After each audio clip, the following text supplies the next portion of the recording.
আগের ভিডিওতে আমি বলেছিলাম যে শ্রেয়ানের আজকে হাতের ব্যান্ডেজটা খোলা হবে। তো এই যে আমরা ডক্টরকে দেখালাম, ডক্টর বলল যে ব্যান্ডেজটা খুলে দেওয়ার জন্য আর কোনো অসুবিধে নেই, শ্রেয়ান একদম ভালো আছে, সুস্থ আছে। ব্যান্ডেজ খুলে দেওয়ার পরেও কোনো আর সমস্যা হবে না। তাই খুব আনন্দ লাগছিল যেহেতু শ্রেয়ানের এতদিন পর ব্যান্ডেজটা খুলবে। আমার থেকে বেশি খুশি আর কেউ না, আমি আর সমীরণ আমরা দুজনেই খুবই খুশি যেহেতু আমাদের বাবুর আজকে ব্যান্ডেজটা খোলা হবে। তো এই যে চলে এসেছি, আর এই যে ডক্টর শ্রেয়ানের ব্যান্ডেজটা কেটে দিচ্ছে। আর শ্রেয়ান তো রীতিমতো ভয় পেয়ে গেছে, কান্নাকাটি শুরু করে দিয়েছিল যখনই ওর হাতের ওই ব্যান্ডেজটা খোলা হচ্ছিল। আর এছাড়াও আজকে আমি একটা কথা বলতে চাই, অনেকেই বলেছে যে মার জন্য হয়েছে এটা।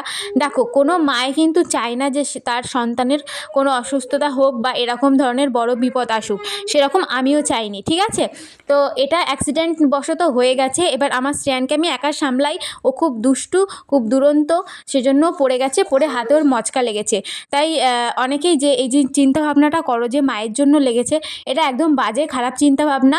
আর এটা যেই শুনবে, যে প্রতিটা মা শুনলে তাদের সবারই খারাপ লাগবে, ঠিক আছে? মাকে দোষ দেওয়া খুবই সহজ, কিন্তু মায়ের জায়গায় থাকলে তারা অবশ্যই বুঝতে পারতো। মানে আমার জায়গায় যদি সে থাকতো তাহলে অবশ্যই বুঝতে পারতো। তো এইটুকানি কিছু কিছু মানুষের বলার ছিল যারা সবসময় বলে যে মায়ের জন্য ভেঙেছে। মানসিকতা চেঞ্জ করো, পজিটিভ হও, ঠিক আছে? কোনো মায়ের জন্যই কোনো সন্তানের ক্ষতি হয় না।